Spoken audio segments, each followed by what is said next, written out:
2021학년도 7월 고3 전국연합학력평가 수학영역 확률과 통계 과목의 28번, 29번, 30번 해설입니다.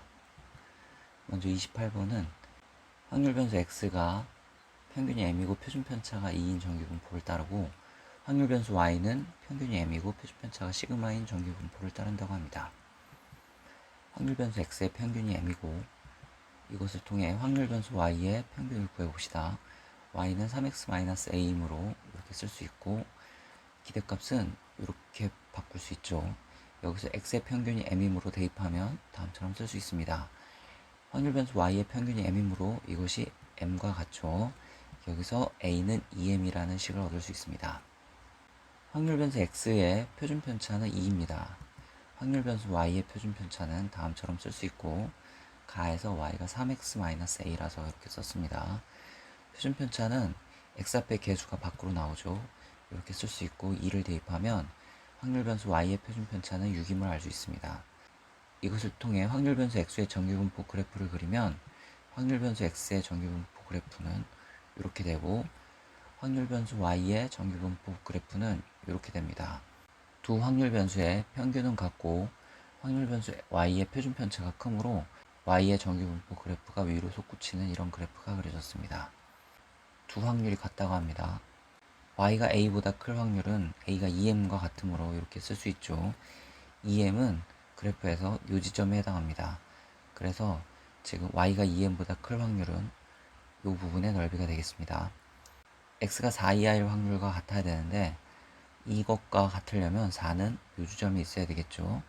이 영역의 넓이가 x가 4 이하일 확률이 되겠습니다. 4와 2m을 비교하기 위해서 평균을 빼고 표준 편차로 나누고 평균을 빼고 표준 편차로 나누고 이것은 표준 정규 분포에서 평균 0을 기준으로 대칭이 되므로 합하면 0이 되겠습니다. 여기서 m의 값을 구할 수 있습니다.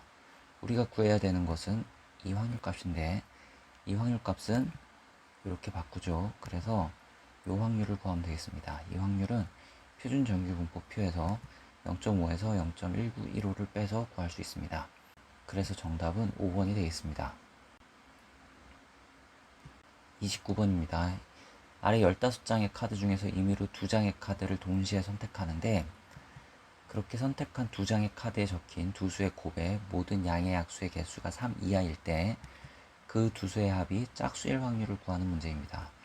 조건부 확률 문제인데요. 우리가 구할 확률은 뽑은 두 수의 곱의 약수의 개수가 3 이하인 경우에 그 두 수의 합이 짝수일 확률을 구하는 것입니다. 이것은 조건부 확률의 정의에 따라 이렇게 계산하면 되는데 확률분의 확률은 경우의 수분의 경우의 수로 구할 수 있죠.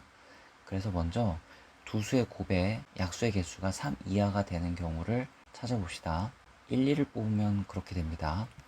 1, 3을 뽑아도 그렇게 되고 1, 4를 뽑아도 그렇게 되고 1, 5를 뽑아도 그렇게 됩니다. 그리고 2, 2를 뽑아도 두 수의 곱이 4, 즉 약수는 1, 2, 4, 3개죠. 그래서 이렇게 뽑아도 조건에 맞습니다.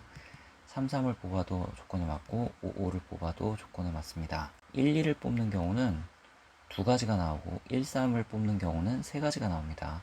1, 4를 뽑는 경우는 네 가지가 나오고 1, 5를 뽑는 경우는 5가지가 나옵니다. 2를 뽑는 경우는 15개 중에 2가 적힌 카드 2개를 모두 뽑아야 되죠. 한 가지 있습니다. 3, 3을 뽑는 경우는 3이 적혀 있는 카드 3개 중에 2개를 뽑아야 되므로 경우의 수는 3 컨비네이션이 3가지가 나옵니다. 5, 5를 뽑는 경우는 5가 적혀 있는 카드 5개 중에 2개를 뽑는 경우의 수이므로 5 컨비네이션이 총 10가지가 되겠습니다. 따라서 두 수의 곱의 약수의 개수가 3 이하인 경우는 지금 구한 경우를 모두 더한 것이고 이 중에 두 수의 합이 짝수가 되는 경우는 이것, 이것, 이것, 이것으로 3 더하기 5 더하기 1 더하기 3 더하기 10까지가 되겠습니다. 이것을 계산하면 14분의 11이고 이것이 우리가 구하고자 하는 확률입니다. 그래서 정답은 14 더하기 11, 25가 되겠습니다.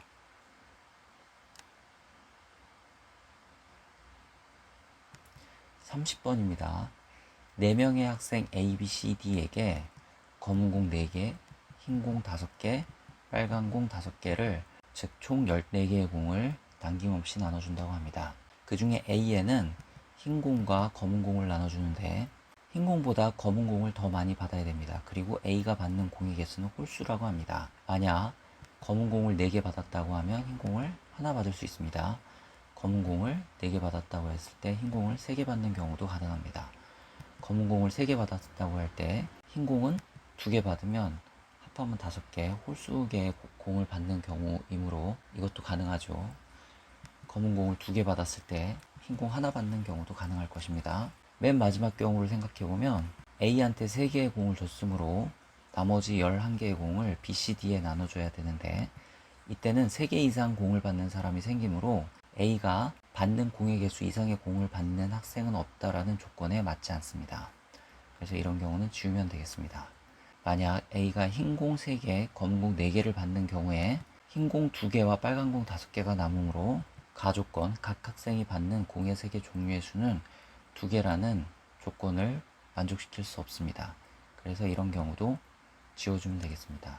그래서 결국 A가 가질 수 있는 경우는 흰 공 하나, 검은 공 4개인 경우, 흰 공 2개, 검은 공 3개인 경우 이 2가지밖에 없습니다. 이 2가지 경우에 대해서 경우의 수를 구해봅시다. 먼저 A가 흰 공 하나, 검은 공 4개를 받는 경우입니다. 이때 남아있는 공은 흰 공은 4개, 검은 공은 없습니다. 빨간 공은 5개가 남아있게 됩니다. 이것을 이제 B, C, D에 나눠주는데 B, C, D는 두 종류의 공을 받아야 되죠. 그래서 흰 공과 빨간 공을 하나씩 나눠주고 시작합니다. 그러면 흰 공은 하나 남고 빨간 공은 2개 남죠. 먼저 흰 공을 나눠줍니다. 3명 중에 1명한테 나눠주면 되므로 총 경우의 수는 3가지. 그 각각에 대하여 빨간 공을 나눠주면 되는데 3명 중에 2번을 중복해서 불러 빨간 공을 나눠주면 되겠죠.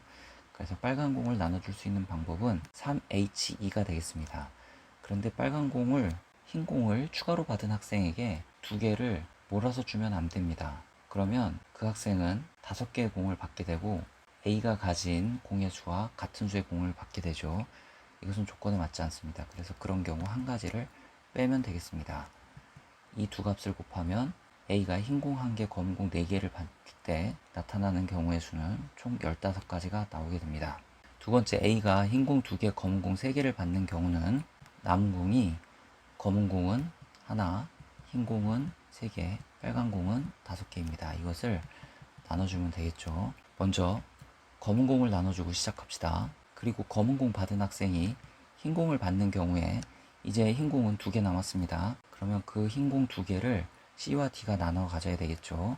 그 C와 D가 흰 공 2개를 나눠 갖고 그리고 빨간 공도 하나씩 가졌다고 생각을 합시다. 이제 남아있는 공은 빨간 공 3개만 남게 됩니다. 그 3개를 한쪽으로 몰아주면 공 5개 갖는 학생이 생기죠. 그래서 한쪽으로 몰아주면 안 됩니다. 그래서 3개를 2개, 1개 이렇게 나눠줘야 됩니다. 즉 이렇게 나눠주는 경우가 가능하고 지금 이럴 때는 B가 2개, C가 이렇게, D가 이렇게 받는 경우로 생각을 했지만 이 순서를 바꿔도 되죠. C가 검은 거 하나, 흰 거 하나, B가 흰 거 하나, 빨간 거 3개 뭐 이런 식도 가능합니다. 그래서 이런 경우에 이 3가지 경우를 일렬로 늘어놓는 개수만큼 경우의 수가 나오게 됩니다. 이런 경우에 검은 공을 미리 줬습니다. 흰 공을 2개 가질 수는 없습니다. 흰 공을 2개 가지면 나머지 학생이 두 종류의 공을 받을 수 없게 되죠. 그래서 검은 공 하나 받은 학생이 흰 공을 받을 때는 하나만 받아야 됩니다. 앞의 경우로 끝났습니다. 이제 검은 공 하나 받은 학생이 빨간 공을 받는다고 생각해 봅시다. 빨간 공을 최대로 받을 수 있는 경우는 3개까지 받을 수 있습니다. 그래야 나머지 학생이 두 종류의 공을 받을 수 있습니다. 그래서 두 종류의 공을 이미 받았다고 생각하고 여기에 남은 공을 추가로 나눠줍시다. 남은 공은 흰 공 하나만 남아 있습니다. 그 흰 공 하나를 나눠주면 분배가 끝났습니다. 이렇게 분배한 것을 B, C, D에 나눠주면 되므로 우리가 구하는 경우의 수는 3팩토리얼 가지가 나오게 됩니다. 검은 공 하나 받은 학생이 빨간 공 2개를 받았다고 했을 때 다른 학생한테 공을 나눠주는데 두 종류의 공을 받아야 되므로 먼저 하나씩 나눠주고 시작합니다. 그리고 남은 공, 흰 공 하나랑 빨간 공 하나를 나눠주는데 흰 공 하나를 여기에 나눠주고 빨간 공 하나를 여기에 나눠주는 경우를 생각할 수 있습니다. 이렇게 분배된 것을 B, C, D에 나눠주면 되므로 이런 경우에 3팩토리얼 가지만큼 나오게 됩니다. 그런데 흰 공 1개와 빨간 공 1개를 이렇게 몰아줄 필요가 없죠. 한쪽에는 흰 공을 주고 한쪽에는 빨간 공을 주는 경우, 이런 경우도 가능합니다. 이런 경우도 3팩토리얼 가지가 나오므로 이 경우에서는 곱하기 2를 해서 경우의 수를 구하면 되겠습니다. 검은 공 가진 학생이 빨간 공 하나를 가질 때 남은 공을 두 사람한테 나눠주면 되는데 두 종류의 공을 가져야 되므로 하나씩 나눠주고 시작을 합니다. 남은 공, 흰 공 하나랑 빨간 공 2개를 나눠주면 되는데 흰 공 하나는 주고 빨간 공 2개를 각자 나눠주면 되겠죠. 이 경우 가능합니다.